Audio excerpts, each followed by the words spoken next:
Why is racism called America's original sin? And is racism a cultural trait, or is it a behavior? Being created equal when the Declaration of Independence did not mean black men, black women, or any women for that matter. Racism is not only disliking someone for the color of their skin, but having the power to affect someone's outcomes because you don't like the color of their skin. Black people have never had power to affect anyone based off the color of someone's skin, so we can't be racist.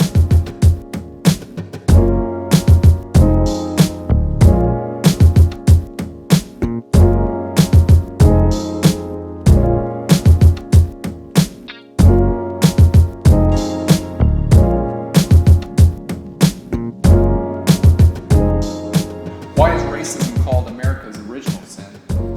And is racism a cultural trait, or is it a behavior? And systemic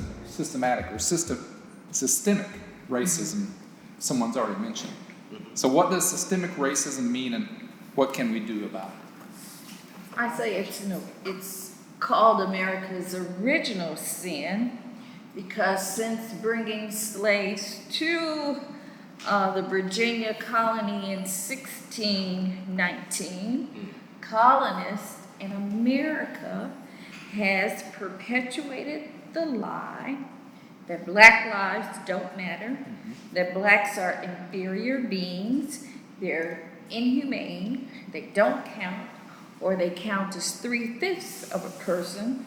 Still today, politicians and your average citizen continue to spread myths that America was founded on the ideals of freedom and justice for all, and all men being created equal when the Declaration of Independence did not mean black men, black women, or any women for that matter.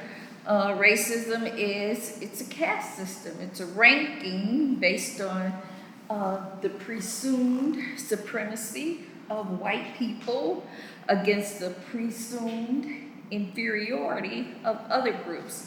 If you're familiar with the Willie Lynch letter, The Making of a Slave, he wrote in his letter to the colonists, "I have a foolproof method for controlling your black slaves. I guarantee every one of you that if installed correctly, it will control the slaves for at least 300 years. My method is simple. Any member of your family or your overseer can use it. I have outlined a number of differences among the slaves, and I take these differences and make them bigger. I use fear, distrust, and envy for control purposes." And then building on that, Carter G. Woodson, the founder of Negro History Week, wrote in his Miseducation of the Negro, "If you can control a man's thinking, you don't have to worry about his action. When you determine what a man shall think, you do not have to concern yourself about what he will do. If you make a man feel that he is inferior, you do not have to compel him to accept an inferior status, for he will seek it himself. If you make a man think that he is justly an outcast, you do not have to order him to the back door. He will go without being told. And if there is no back door, his very nature will demand one." So this 400-year caste system that America has in place since slavery, Willie Lynch was right. It's been a foolproof method that has impacted still today. I want to go off of what Ms. Flowers said and answer the question. Why is racism called America's original sin? So America was built on the backs of people of color. Native Americans were originally here, but were regulated to reservations.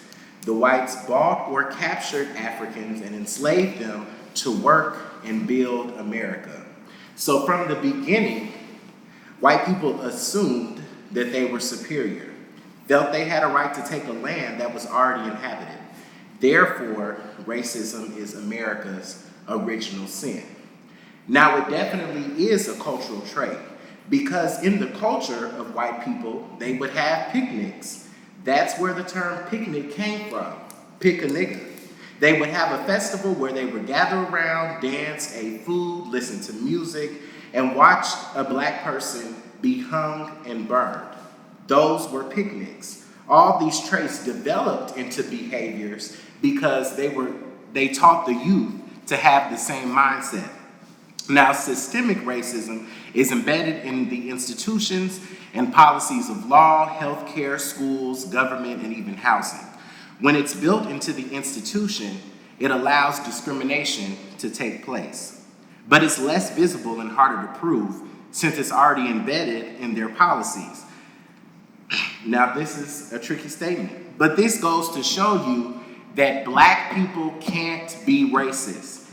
Because by definition, racism is not only disliking someone for the color of their skin, but having the power to affect someone's outcomes because you don't like the color of their skin. Black people have never had power to affect anyone based off the color of someone's skin, so we can't be racist. Prejudice and discriminatory, yes, but racist, no. Because we don't have the power to allow us to be racist. But anyway, for all of this to change, we need to have policies that are more inclusive of all people from different backgrounds. Those are my thoughts. You wrapped up all the questions. Well, I guess, the things that I had jotted down in advance as I pondered on this question is that, only until recently had I ever heard racism called America's original sin. Because, I had always presumed, and I think this is still historically accurate, that, racism was an import to America. Racism has existed in world history in places other than the United States of America. And so, that is a statement that I am still wrapping my mind around and trying to fully understand. And that's why these types of conversations are important, so that I can hear what, people in the black and brown community have to say about it. Because my understanding is only based upon, what I have learned up until this point. And the things that, I think one of the hardest things for anybody to really get to in life is understanding that the things that you have always known can still be true, but yet the way that people today are experiencing their life can still interpret those things differently than the way that you have originally understood them. And I think that that's what I am trying to do as I work through these issues of racism and systemic racism. I know what I can do right here in Murphysboro, and it's the reason why, after Ferguson happened, I read an article that said one thing you can do as an American is to learn more about black history. So I started working on that. And, up here recently, I have met with Chris Hampton, who catered the meal tonight. I met with M.D. Anderson, with Pastor Nolan, with Ferris Campbell, and with Judy Patterson, with Stephen Robinson. I do little things that I don't want to be perceived as big things, like going and repainting the lines on the basketball court at the Bridgewood Housing Complex, and just getting to understand right here in my community how minority populations are interacting and perceiving my community. Because, like what Pastor Nolan said earlier, I can kind of see what's happening in Chicago and different places and in the larger cities. But what can I do about what's happening here? So going back to the original sin, Mayor, if you think in terms of slavery starting here, before America became a country, with bringing slaves here in the 1600s and not becoming a country until what, 1776? Right. So in terms of racism being intentional, strategic, systemic, and what happened with the Native Americans and with the slaves, systemic, strategic, intentional oppression. So that being an original sin upon which the country was founded, and as Matthew said, building the country, first of all, on slaughtering the Native Americans and taking their lands, sending them westward, and the free labor of the slaves for 246 plus years to actually build the country for free. So, racism, oppression, And then intentional, strategic. Sure, well, I think, and I'm understanding what you're saying, is that what makes it original is the intent, in a sense that, this was a new country that was being formed, But it never was new. It was taken over. That's the original sin. The Native Americans were here first, so the fact that people just barged in and pushed them out the way and say, well, we're gonna run our country from the beginning, that's the original sin. How dare you think that you can just take something over and build a country when people were already living here in their way of life from the beginning? That's why to me, that's why it's the original sin, because this was already running as Native American country before it was called America. Christopher Columbus called it America, but what was America called before he came? yes. So But, basically, it's hard, I don't think it's right to judge certain things or people with our standards, because I hope we have evolved to a point where we are more, what's the word? Evolved. So that Columbus did nothing more than people have been doing for thousands of years. The history of the world is the history of conquest. Romans did it, the Assyrians did it, the Babylonians did it. It's there. So when Columbus came over, he just did what he knew. It was wrong, but he knew it.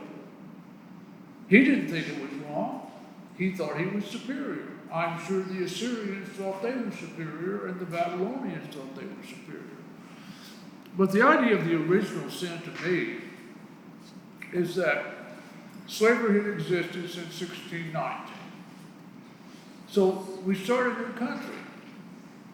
And the one thing Thomas Jefferson did that has been a curse to this country is say that all people are created equal, because we've been working on that ever since. We've been looking at people, and it's people with handicaps, people, and we've been working on it, really since Martin Luther King Jr. I mean, I really think he started people looking at that issue of equality. It was not just blacks, it was women, it was everybody. If all people are created equal, then we need to do that. Okay? So our country came out of an era of enlightenment. All the French philosophers. Jefferson expounded it. All people are created equal. It's going to cost us money, because that's what slavery was. It was an economic factor. It's going to cost us. We can't do that. And we would have to be knowingly decided that we were going to subjugate a group of people, that we were going to diminish a group of people in order to make a financial gain for ourselves. That to me is a sin, because that wasn't what the Enlightenment taught at that time. So, like I said, these are all of what we've of the ideas we've come to over time thinking about these things. But to me, that would have been the perfect time to end slavery. All people were created equal. No, it's over. But it would have cost a lot of people a lot of money. And right now we are polluting the earth because if we want to clean it up, it's going to cost a lot of people a lot of money. Makes sense. And just to add on to what you guys said, also too, as far as the original sin, like, the forefathers here are also the only ones with slaves that kept, like, reproduction for free labor. Like, we just kept reproducing and making people of color reproduce for free labor, free labor, free labor, free labor. And also, so, like, when you hear the term, or we say the term, America was built on the backs of black people. Yeah, because we kept we're the only ones over here that kept causing black people to reproduce and reproduce for longer periods of time and saying, yeah, we're all created equal, but not really.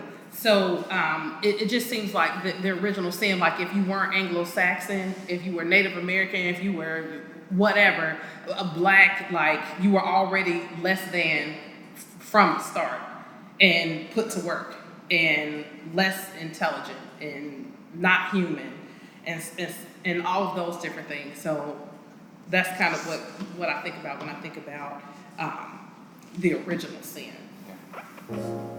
Yeah, that question came from the kind of the history sociology instructor that I had been. And yes, there was racism before the establishment of the United States, but with the Constitution, as Dr. Flowers said, especially with the 3/5 compromise of saying that a person is not a whole person, but is going to be counted as the 3/5 of a person, establishing racism in our very founding of the United States. And I think that's where that term may come from, is the original sin that was established forming